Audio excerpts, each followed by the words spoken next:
number 3 Korean seed, been making a very deep run in this World Championship.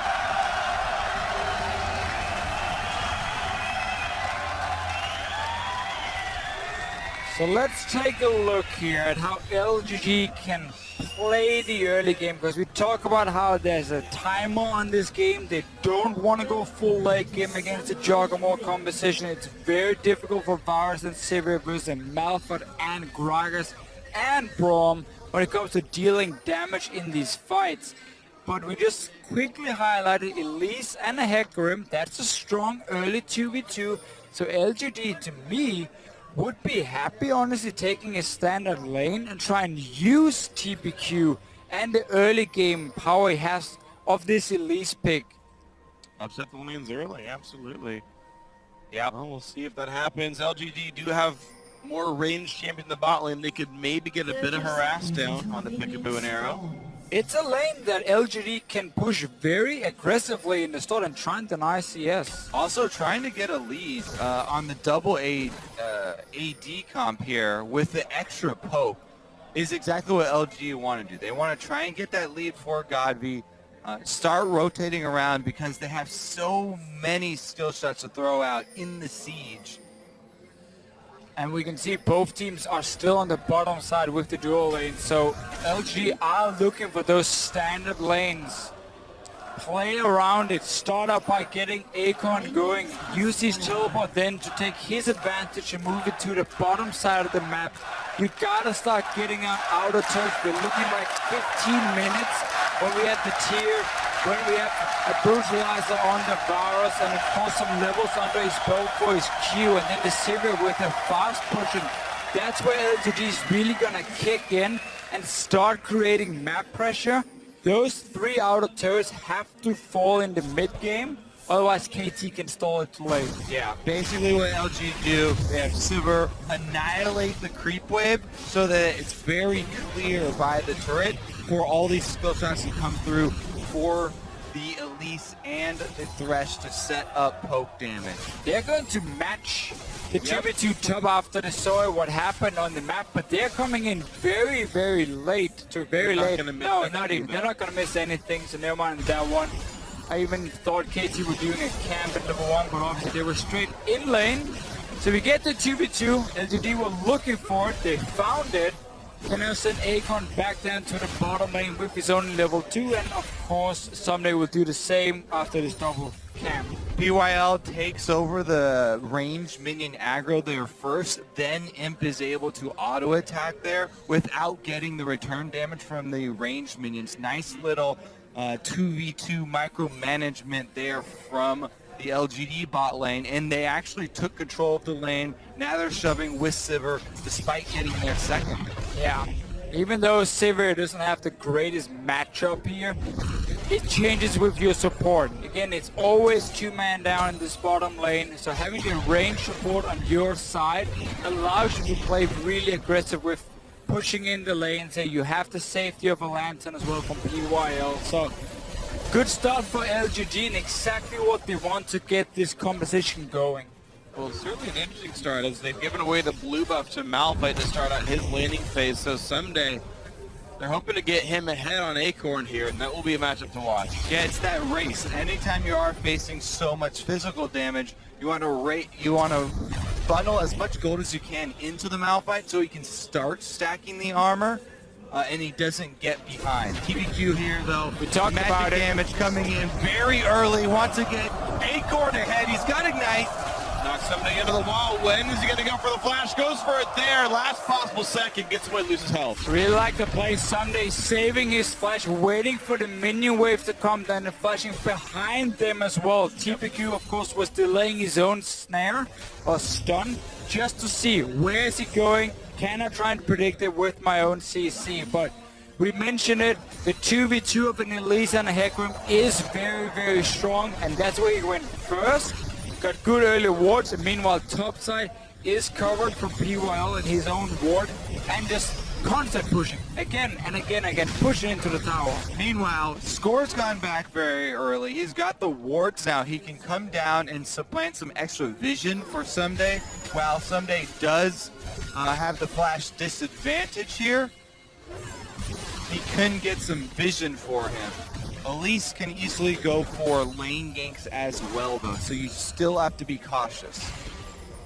And this mid lane matchup with Godv and of course Nagne. So it's looking, Nagne, normally the guy looking to farm, not the big playmaker in the mid lane. Strong team fighter for KT though. Doing okay with Virus.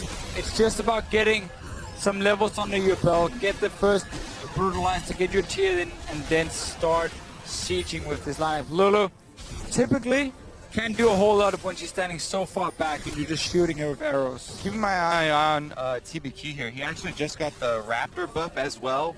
They had a ward in the brush when the ward over the wall from Score was placed. He can go use his Raptor buff to clear it out, but he's just sneaking in for a lane gank.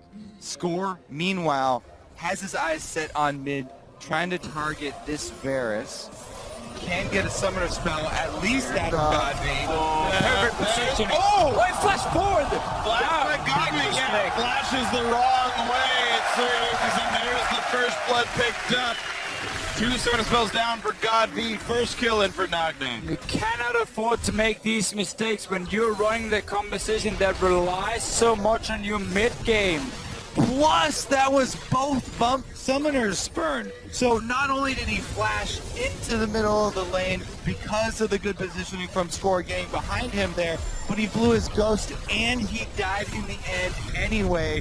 There's still a flash here on Nagne. He can go in, turn you into a cupcake, and Score can repeat. And just a very easy and simple gank for Score here on the Gragas. There was no vision around the mid lane really to spot him. Walked in, even a safe gank had TPQ been nearby, they would still have gotten so much damage on Godv at first, they would have been okay. And great start for him. He was really on fire together with Peekaboo yesterday. Yep. Good stuff, man. Score doing great things for his team. Peekaboo just keeping the lane afloat as much as this push is happening. Very good mechanics by Arrow and Peekaboo, keeping all the CS in that bot lane. They're basically identical. Yeah, luckily for Godv, you know, he's got his tier on Varus, so now he basically sits under his turret and can CS still all the way up to the middle of the lane, firing off arrows. It's such a funny play item cautiously. for Varus, because normally, you know, having tier when you didn't fully stack it, you get that big spike in damage and it's awesome. It didn't really matter for him too much because he auto attacks so little when it comes to these fights. Instead for him, it's just about getting that mana reach and getting the armor penetration in. Has always been key, so him falling behind is a big deal, obviously, because he also will stack just the tier itself very slow. He has to upgrade it first, so he gets a bit more from the auto attack when it comes to getting mana back. Yeah, plus because his poke comes from the Q, the normal ability, he levels it up much quicker than something like an AP Kog'Maw in the mid lane. Again, can max it out by level 9. Oh, someday finds TBQ. Chumps down a few spiderlings. Stun comes back and he's gonna run. Oh, good flash. I like this play though.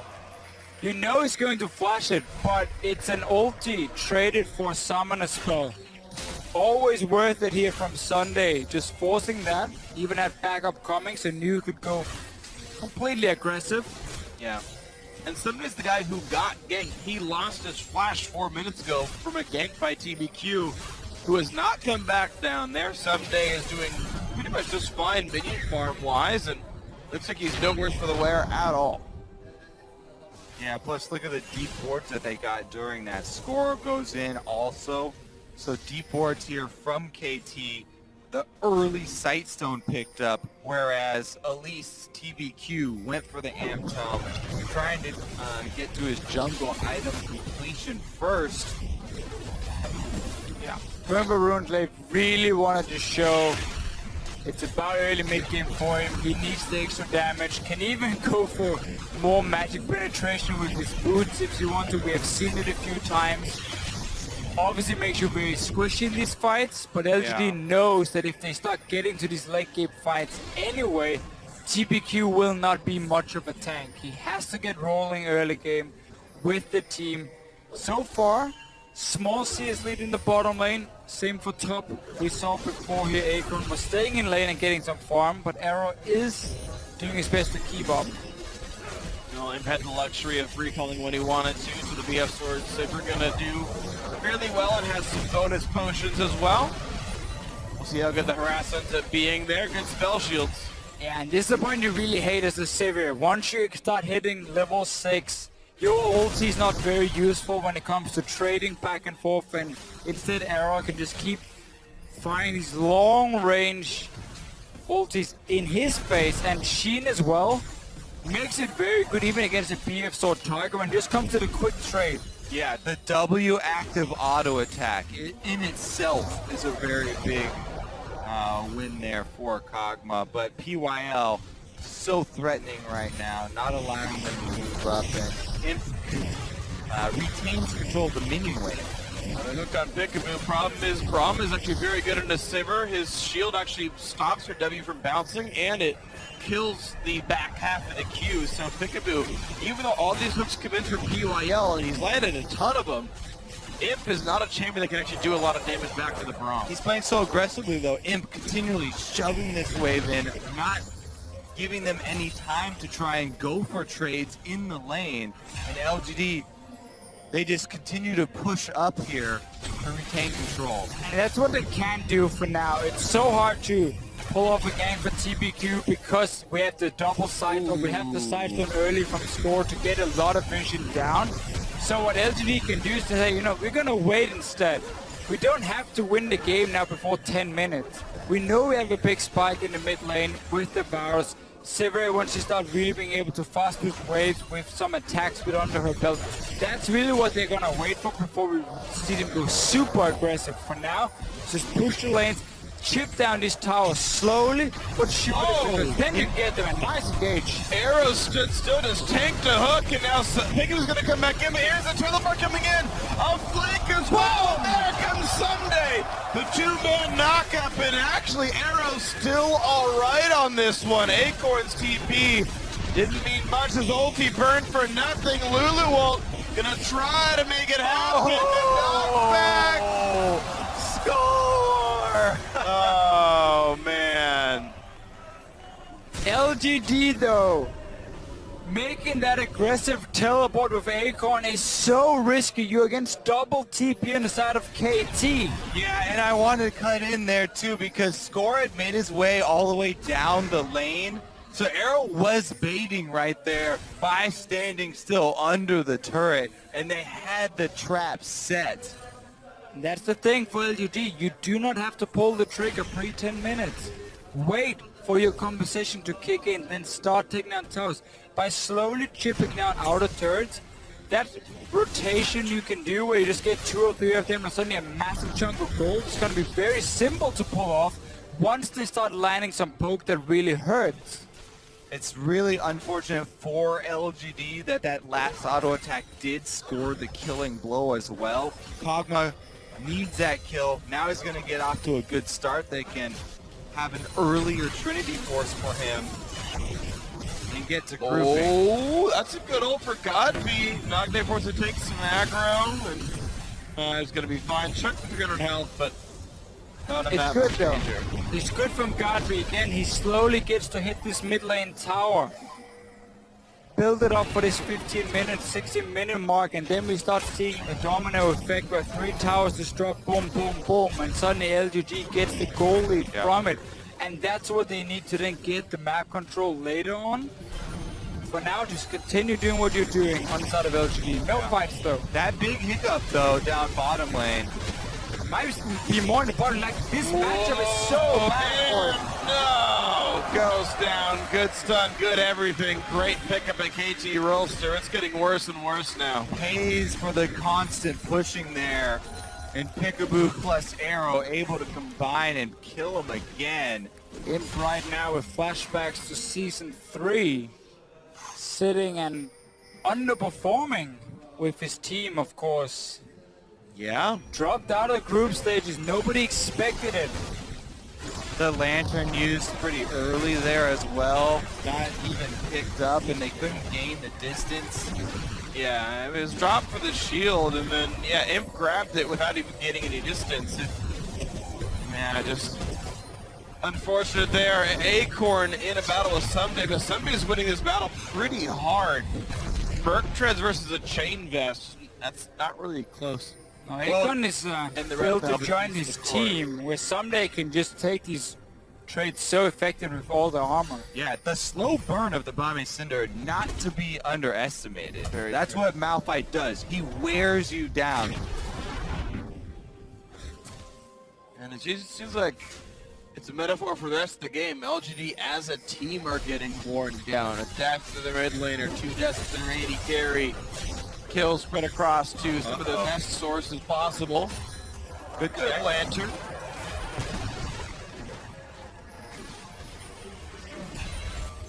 And of course, interesting for Imp, he wants to spell shield these Kog'Maw ultimates to get some free mana, but that leaves windows where Peekaboo knows there's no way to stop Glacial Fissure or even just a simple Winter's Bite Q. Once again, though, LG, they're so far up in the lane. They're drawing so much jungle attention. Score comes down yet again through the lane. They might make another play here if Peekaboo is able to land. They should know better. LGD has just been too eager, really, to pull the trigger in this one, especially that Acorn teleport down to the bottom lane earlier. Like, those are the kind of plays you can't afford to make when you're waiting for specific timings with your champions, because then you simply give KT the opening to start picking up early kills, and it only gets worse when it comes to the scaling we see. Godry can continue to get some good damage on mid tower, that is the key thing, and now we see TPU come in. So again, it was slowly chipped down, and then you can make the play where you're sending 2 or 3 guys and take it, and that's what you need to get the goal lead. Nicely done right there. They timed the roam actually off of the blue buff being taken by Najee. But again, because how bad that misstep down bottom was for LGD, even taking down the turret, they don't have the gold lead. Maybe they can claw their way back in. It's certainly going to be a hard one. Though Score says hello. That's going to be my scuttle. Unless Gandhi can stop that. Nope, not quite. Stun's coming through. Good damage. Score wants it anyway. They knock in TBQ. In comes Braum, and out goes LGD. That's going to be the kill. Wild Growth is secure at all. Gandhi's going to run. The knockup's going to hit him, but no one else wanted to chase there. Control for KT Rolster. The early game skirmishing here from KT, just coming out on top over and over again. Plus, the tower gold still standing here. If they can gain this much control just by continually killing LGD, they'll easily be able to take it back.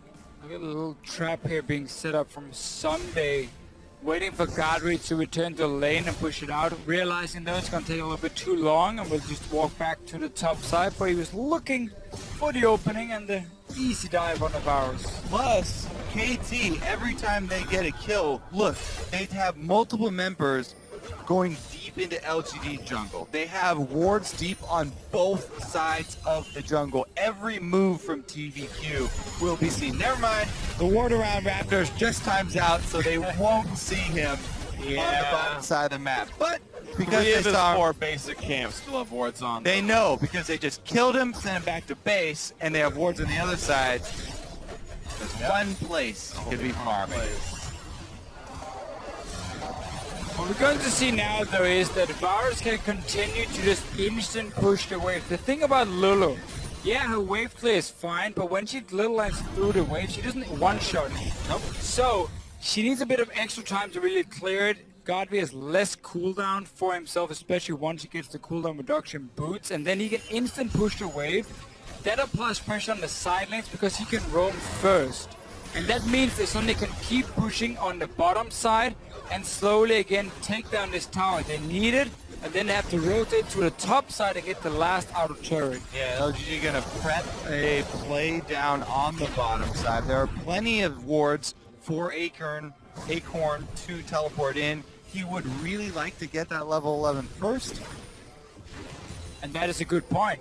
because because Nagne is sitting with teleport, even if Varus can roam first, Nagne can always join in. So we almost have a situation where LGD needs to find a way to blow one of these teleports before they want to go for any of the aggressive plays. You can see Godfrey is constantly moving away from his lane. He pushes out and then he leaves because he knows Nagne and Someday can be in the bottom side in no time, and he has to be close by for 5 versus 5.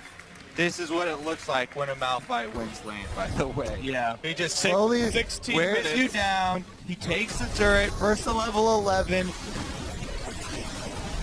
Oh, it might get more dangerous. Him loses a lot of health here. Be careful. Stun's gonna land onto a minion. TVQ cannot hit the right target. PYL gonna be the first casualty, and a beautiful explosive cast means Elise will be next on the table. And that's only one of the teleports. They can get a turret after this. They can even get Dragon after that.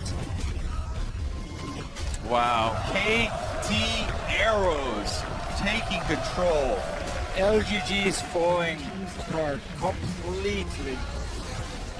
Too many mistakes in the early game, too many poorly picked fights, easy gank in the middle and Godfrey coming in. This is gonna be a high armor Malva. He just now lost the passive shield, 3 turret shots in. Not even difficult. A teleport for Acorn, but Useless why? teleport, even gonna cost him his life. Useful for KT. They get his ulti. There's gonna fight Arrow. It's gonna be close. Arrow goes down, and finally LGD get a kill, but Another teleport's gonna, or another turret is gonna go down after that. KT, as we said, they're easily gonna be able to take down these outer turrets. Oh, too little life. KT Rolster is manhandling this game. Now maybe not that easy.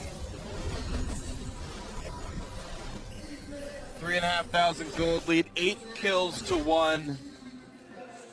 It's worth pointing out the farm is still staying equal to maybe even a slight LGD advantage. Like, all of the gold lead is just these kills. And LGD still kind of pushing for this dragon as well. Yeah, okay. Again, knowing you have double teleport, KT can go for these plays.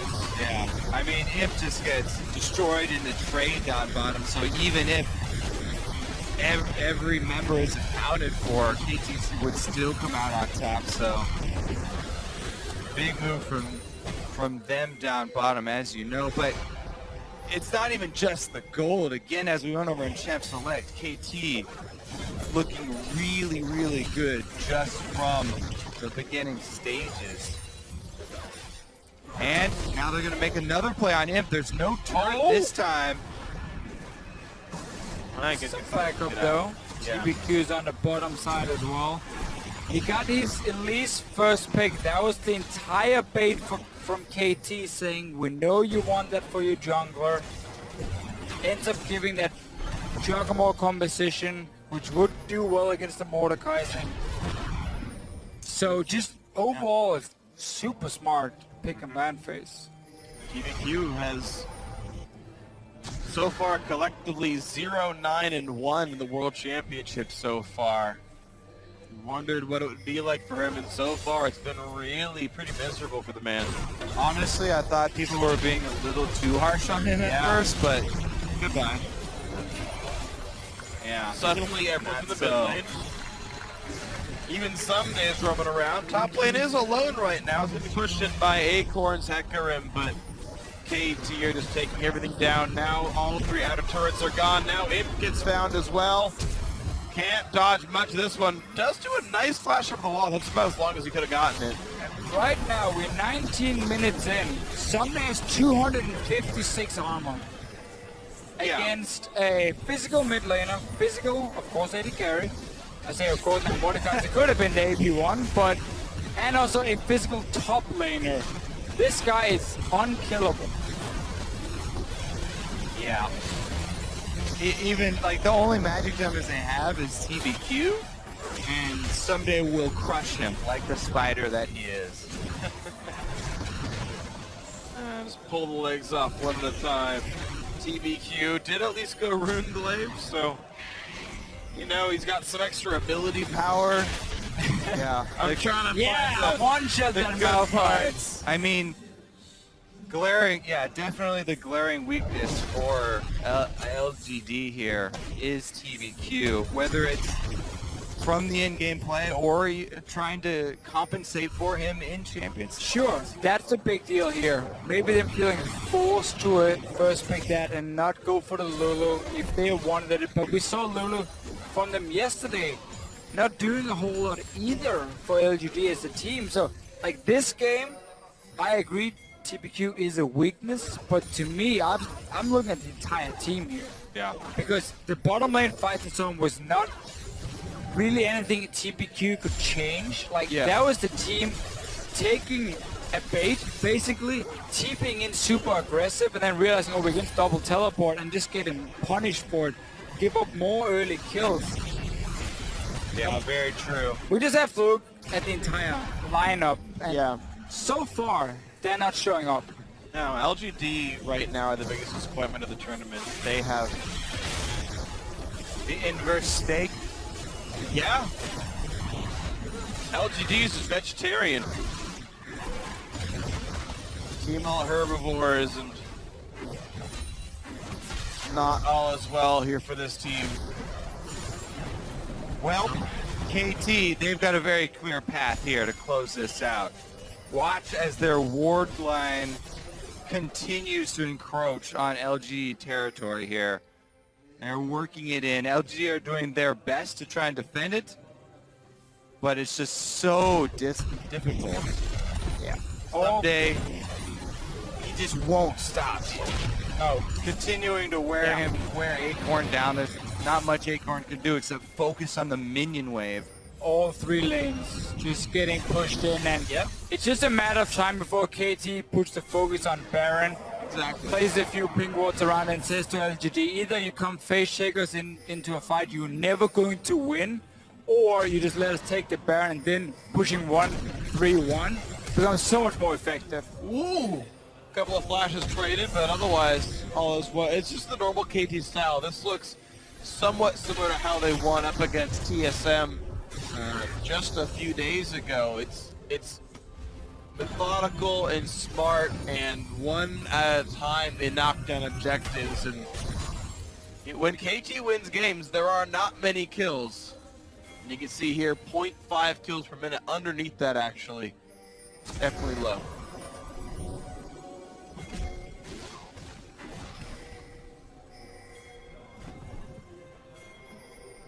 We want to see with LGD the team communication is like, because there's so many small moves in the early game between all the teams, and every single early game we've seen there, small miscommunication can make or break almost your entire early game. If a member is positioned wrong, if he teleport in on the wrong time, or maybe the team were calling for Akon to not join in and he did anyway. We don't know what's going on with the team. We know, of course, there's been some problems in the past because they have Koreans, they have Chinese players. Yeah. And it's something we see more and more from these Chinese teams now, that they have these mixed rosters. It looks like there are some miscommunication happening in the early game. Yeah. Oh, KT Rolster. Again, I mentioned par for the course. They're throughout the season in wins. KT Rolster. There's 0.59 kills per minute. We're even below that here. And KT playing such a controlled style. Of all the teams we could measure, they were the least bloody of the teams here at Worlds. I mean, but this is KT. This is what they do. Yeah, They take control of the map. someday is like, there's no way you're taking this guy down. He's got nothing to worry about. There's not a last whisper in sight. Well, there is one in sight. I see one right now. Godby's got one, but that's not gonna be enough. The long-range knockup. Yeah. Godby implodes. Godby will have his last whisper, but again, he's never going to sit and auto-attack the Malphite. He can maybe land a Q or two, and that's about it. Someday, just as an update, is currently sitting on 338 armor now. And I don't think he's going to stop here. Wow, what about a 4-mail? Why not? Yeah, you know what? That sounds fun. Got a cloth armor right now.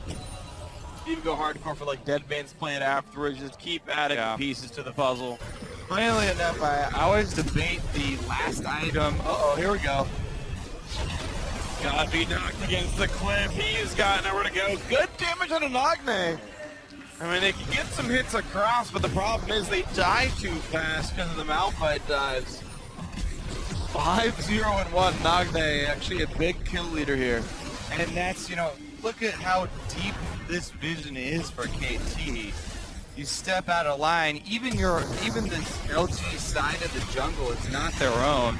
Here comes the answer of a defensive teleport. Yeah, TBQ lands a flash stun and says, you know what, let's go for this one. In comes Acorn, and they're like, wait, why do we even do this? Has to ulti away. Someday still chilled in the front lines. And wow, everyone's airborne like they love vitamin C. And down goes the turret, down goes the champions. KT going for the win on this one. And someday you can tell, no fear in his heart. As soon as he gets in there, immediately stop the heck rub and then move forward. They're not afraid at all. Even before he tries to use a Hecarim ult to escape, Sunday's already attacking the back line. This is going to be an inhibitor turret. They're inside the base. Pick-a-boo's really low. Godby's trying to look. Oh no! Ah, shit the wrong way! He tried to run! Let go of Q too late. Not like it matters for too much here. Inhibitor's going to be taken out easily. Oh my gosh, has to flash away. Still goes down. This is catastrophic now for LGD.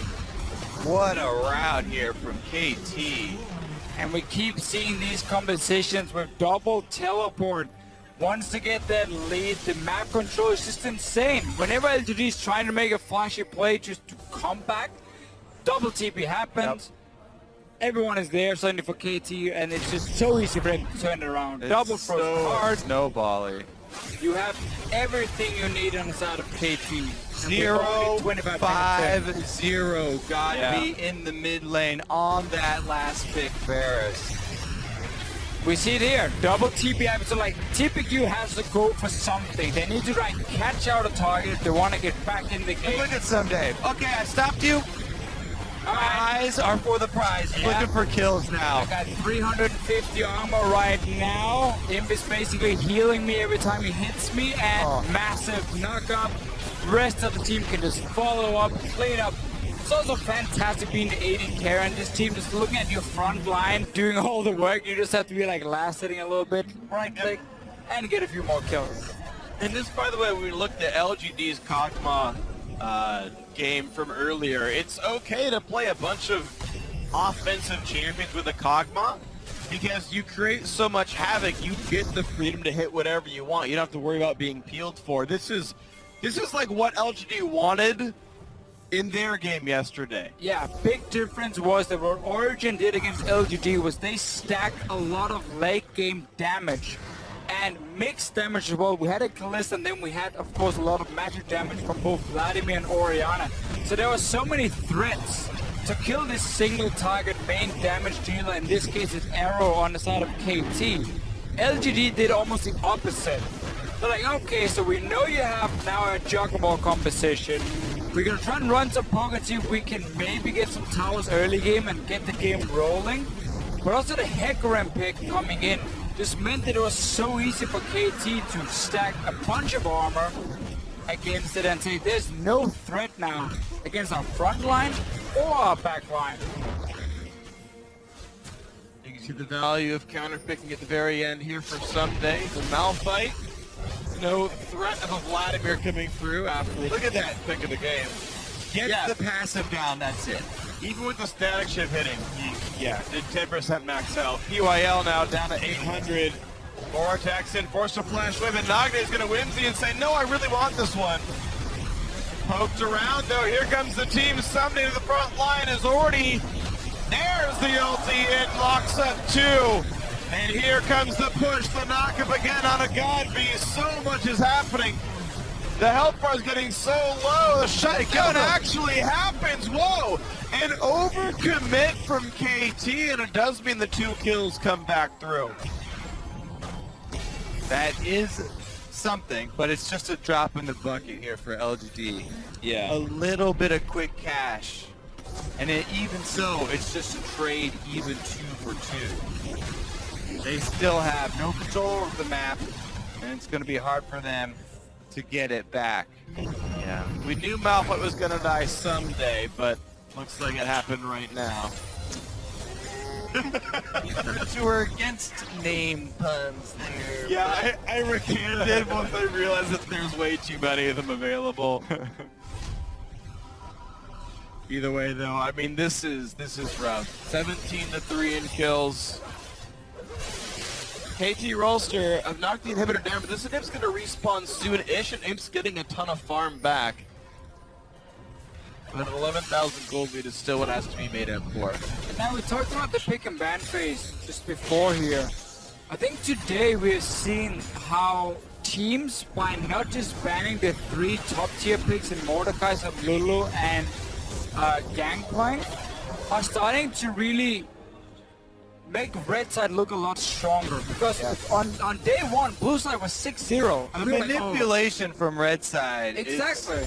There's so many small mind games you make me like, oh, so here's this elite pick you really want, but there's also these 2 top tier picks. So if you pick one of them, we're gonna have something ready for it. So we're starting to see teams now not be afraid of leaving the top tier picks open, like on day 1 where it was always like Elite's first pick, and then you had a disadvantage from there. That's fair enough. It does not account for the later stages of the draft phase from That is LGD, very though. true. Definitely been some mistakes as well. So yeah, we don't attribute this whole setup to side selection. No, but Baron gonna go down pretty easily though. LGD have had 2 very bad champion selects in a row now, so that is something that definitely needs to be shored up. Acorn, I know, is one of the voices in that one. In fact, for a time, he was the actual coach of the team and literally just like led all those phases, but right now he is not having a positive impact with this. Obviously lost the coach, but he was only the coach for like 2 weeks. For LGD, like in playoffs, and he even went out and said it was the analyst who was doing most of the work anyhow, so they didn't really care about losing the coach too much coming into the World Championship. He's obviously now the analyst, the former analyst is now the head coach of the team. Seen some progress though for them when it comes to drafting composition. Yeah. They got, with all the changes, I mean, the thing is, they actually played games. No, they didn't play 5-16. Because they didn't play in the regional. And here we go. Into the base. The second inhibitor, the top inhibitor, being laid bare. KT slowly going to work this one down. TBQ can only throw a cocoon. There's the flash engage. They caught him. He's going to flash out himself. But Sunday's going to return on this one. The chain encryption comes across, but already 2 kills. Now 3 kills picked up. Acorn jumps in. Tries to pick up a little bit of something. Score will go down, but only the 1 kill. There's the A's. KT Rolster should be closing it out now. It only took him 31 minutes. KT 2-0 to start out their World Championship. Dominating victory.